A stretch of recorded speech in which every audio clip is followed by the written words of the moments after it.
অমিপ্রজল আর sir ওই যে সিট্রল। আচ্ছা, মানে তারেক মেডিকেল থেকে আপনি নিয়ে আসতেছেন তাই তো? আচ্ছা, তারেক দেখাচ্ছে না, সে বলতেছে ওইটা না, সে বলতেছে মূল যে আপনি এইভাবে ওই ডিস্ট্রিবিউটর উনি নিচ্ছে, ওনার কাছ থেকে ঠিক আছে, এবারে যায় আপনার এটা ওষুধ নিষিদ্ধ, আপনি জানতেন না? এই এটা নিষিদ্ধ, লেন্সিনেটের ওষুধ আমাকে অনেক আগেই দিচ্ছে।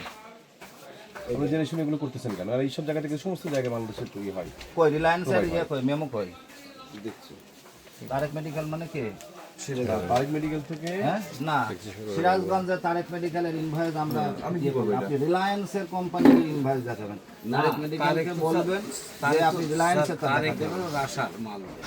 তো এই তারেক না, এটা তো সিরাজগঞ্জ, আমি বলছি এই তারেক মনে হয় না না, তাহলে আর এই তারিখে আমরা তো খারাপ হবে আমার জানা ছিল না, একটা বিষয় আমি জানিও না যে এই একটা তারিখ ছিল। বিষয় আমি ক্লিয়ার করি আপনার দপ্তরের ইয়েতেও।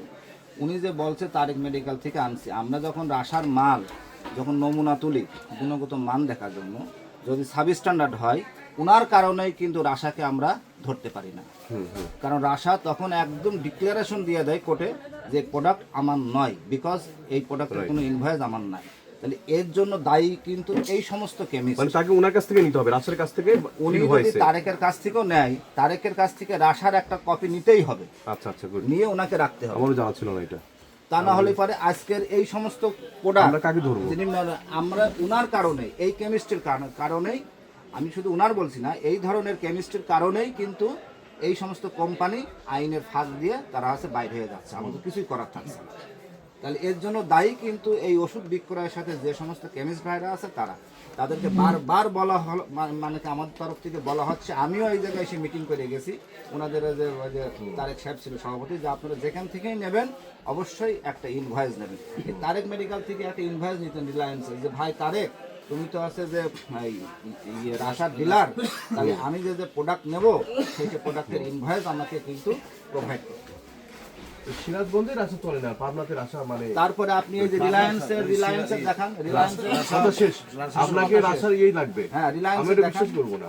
রিলায়েন্সের দেখেন, এইগুলোই দেখেন, এই আর যেখানে হাত দেবেন প্রত্যেকটা একই প্রবলেম, এই প্রবলেম সলভ করা বেশ জটিল। এইগুলোই দেখেন, দেখে ওনার যেটা আইনের যেটা করার দরকার করতে হবে, তাছাড়া আসলে মানে কি পারা যাচ্ছে না, মানে কারণ ওনারা কখনোই শুধরাবে না। আবার যেমন আমাদের তো ইয়ের থেকে কম, মানে আপনি এটা নিষিদ্ধ ওষুধ বিক্রি করছেন, নিষিদ্ধ হয়ে গেছে, যেটা আমি পর্যন্ত জেনে গেছি।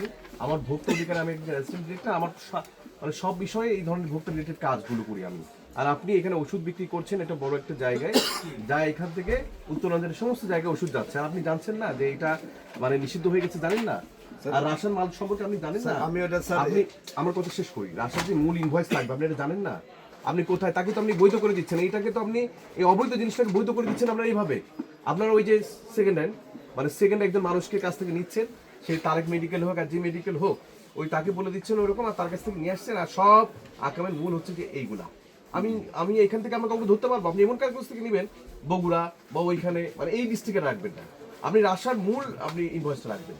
আপনি বগুড়া থেকে নেন, শুনুন, আপনি বগুড়া থেকে নেন, সিরাজগঞ্জ যেখান থেকে নেন, মিটফোর্ড থেকে নেন, আপনাকে ওই কোম্পানির ইনভয়েস রাখতে হবে। এখন যদি থানা লেভেলে হোলসেল যদি আমার কাছ থেকে নেয়, হ্যাঁ, তাহলে ওরা কিভাবে ওই কোম্পানির ইনভয়েস আপনাকে ফটোকপি করে দিতে হবে। আমার নাম কি? এটাই নিয়ম। তাছাড়া মানে থানা লেভেল থেকে যদি প্রোডাক্ট ওঠে, সেই প্রোডাক্ট সাব স্ট্যান্ডার্ড হলে কিন্তু ওরা ওই কোম্পানিকে ধরা যাচ্ছে না। কোম্পানি একদম স্পষ্ট বলছে যে আমার এই প্রোডাক্ট আমার নয়, বিকজ ওই ইনভয়েস আমার নয়। তাহলে এর দায়ভারটা কে নেবে? আপনি নেবেন, কোম্পানি নেবে, আমি নেব, নাকি যে লোক খাচ্ছে সেই লোক নেবে? তাহলে এই জায়গা থেকে সরে আসতে হবে, এবং যিনি এই বিজনেস করবেন তাকে ওই কোম্পানির ইনভয়েস নিয়ে রাখতেই হবে, তাছাড়া কিন্তু পারা নেই। আর এই ওষুধগুলো সাধারণত কিন্তু যারা একটু দারিদ্রতা সীমার নিচে বসবাস করে তারাই কিন্তু খায়, ঠকছে কিন্তু ওরা। আচ্ছা, ওনাকে 44-45 ধারায় 20-40 টাকা জরিমানা করলাম, এবং আর নাহলে এবং আপনার একটা আমি আমি তো স্যার ওই যে যাদের কাছ থেকে আনছি ওরা তো মানে আপনি ম্যাট্রিক্সটা দেখে এটা দেখে এটাও দেখাতে পারবেন। আপনি একটা অনুমতি দেখাতে পারবেন। দেখেন ইনভয়েস দেখান, এটা জেনে পারবো স্যার। আচ্ছা দেখান। আপনার বাবার নাম জানেন? বাবুল ভাই, আপনার বাবার নামটা একটু বলবেন। মৃত্যু নরেন্দ্র